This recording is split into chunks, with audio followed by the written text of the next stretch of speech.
ابھی میرے پاس لوگوں کی کلپس آتے ہیں کہ سعودی عرب کے بادشاہ نے امریکہ کے ساتھ یہ کیا، اتنے اس کو کروڑوں روپے کے تحفے دے دیے. میں کہتا ہوں غلط کیا.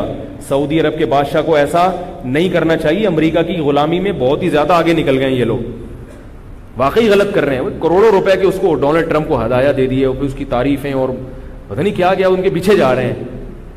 لیکن اس کے باوجود اگر لوگ مجھے کہتے ہیں آپ سعودی عرب کی حکومت میں اتنی گڑبڑ ہو رہی ہے, آپ بیان کیوں نہیں کرتے؟ یہ بات یاد رکھو, اس وقت اسلامی ملکوں میں جتنے بھی حکمران ہیں کرپٹ بھی کیوں نہ ہو, لیکن ان کرپٹ حکمرانوں کا بھی رہنا نہ رہنے سے بہرحال بہتر ہے. ابھی میرے پاس لوگوں کی کلپس آتے ہیں کہ سعودی عرب کے بادشاہ نے امریکہ کے ساتھ یہ کیا, اتنے اس کو کروڑوں روپے کے تحفے دے دیے. میں کہتا ہوں غلط کیا. سعودی عرب کے بادشاہ کو ایسا نہیں کرنا چاہیے. امریکہ کی غلامی میں بہت ہی زیادہ آگے نکل گئے ہیں یہ لوگ, واقعی غلط کر رہے ہیں. کروڑوں روپے کے اس کو ڈونلڈ ٹرمپ کو ہدایہ دے دیے, پھر اس کی تعریفیں اور پتہ نہیں کیا ان کے پیچھے جا رہے ہیں.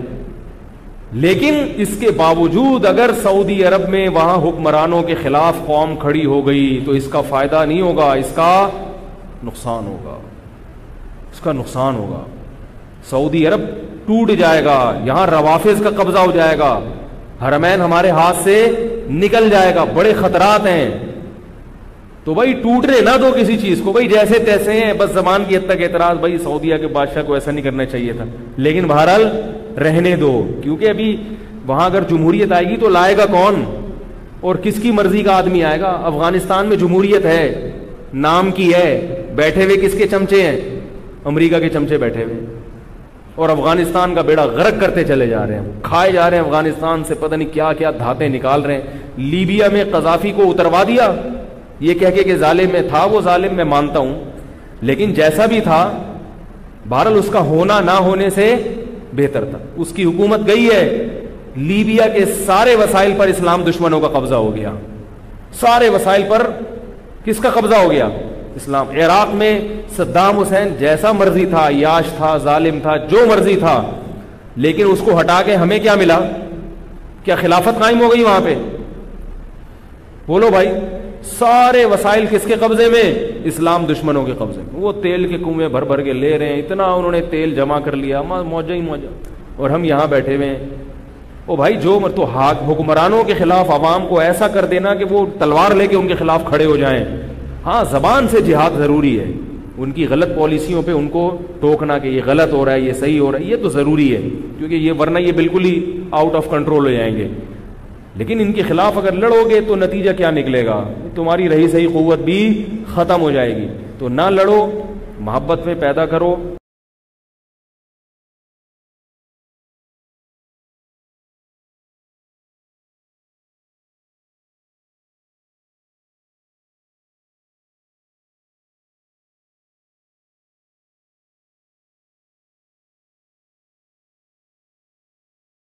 لوگ مجھے کہتے ہیں آپ سعودی عرب کی حکومت میں اتنی گڑبڑ ہو رہی ہے, آپ بیان کیوں نہیں کرتے؟ میں کہتا ہوں اس کا نقصان کیا ہوگا.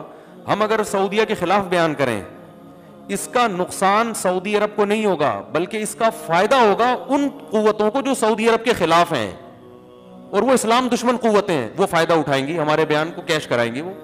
تو سعودی عرب جیسا بھی ہو بھائی, ہمارے لیے پھر بھی بہت بڑی نعمت ہے, کیونکہ اگر حکومت سعودیہ ختم ہو گئی تو ختم ہونے کے بعد سعودی عرب ہمارے ہاتھ میں نہیں آئے گا, اسلام دشمنوں کے ہاتھ میں چلا جائے گا.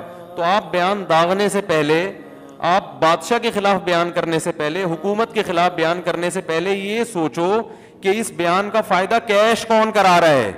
بہت مشکل ہے بات سمجھانا, بہت مشکل. اس کا فائدہ کون اٹھا رہا ہے؟ نہیں آ رہی سمجھ میں تو چھوڑ دو بھائی. بھائی فائدہ کون اٹھائے گا اس کا؟ فائدہ وہ اٹھائیں گے جو صبح شام سعودیہ کے خلاف بولتے ہیں, اور وہ بولتے ہیں جو اسلام کے دشمن ہیں, فائدہ وہ اٹھائیں گے.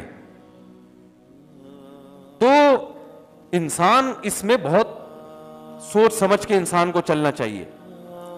تو اچھا, اپنا جب دنیاوی مفاد ہوتا ہے نا, تو یہ ساری باتیں لوگوں کی سمجھ میں آتی ہیں. جب دنیاوی مفاد ہوتا ہے نا, مثال کے طور پر آپ کا چائے کا بزنس ہے, چائے کی پتی کا کاروبار ہے, آپ کو پتا چل گیا نا کہ چائے کے یہ نقصان ہے, آپ کبھی بھی اس کو بیان نہیں کرو گے. آپ بولیں گے میں نے کوئی ٹھیکہ لیا بھائی چائے کے نقصانات بیان کرنے کا؟ بھائی یہ ڈاکٹر بیان کرے نا, میں کیوں بیان کروں, میرا بزنس ہے.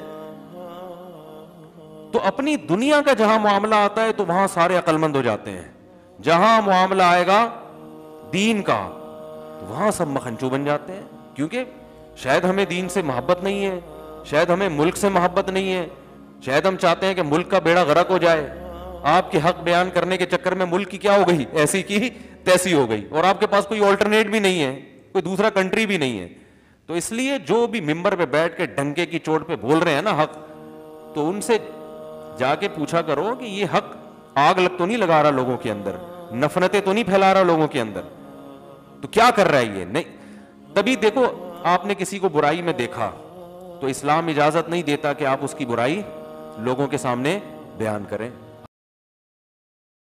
السلام علیکم. جی دوستو، آپ نے دیکھا اور سنا مفتی طارق مسعود صاحب کو کہ مفتی طارق مسعود صاحب کیا بیان فرما رہے تھے.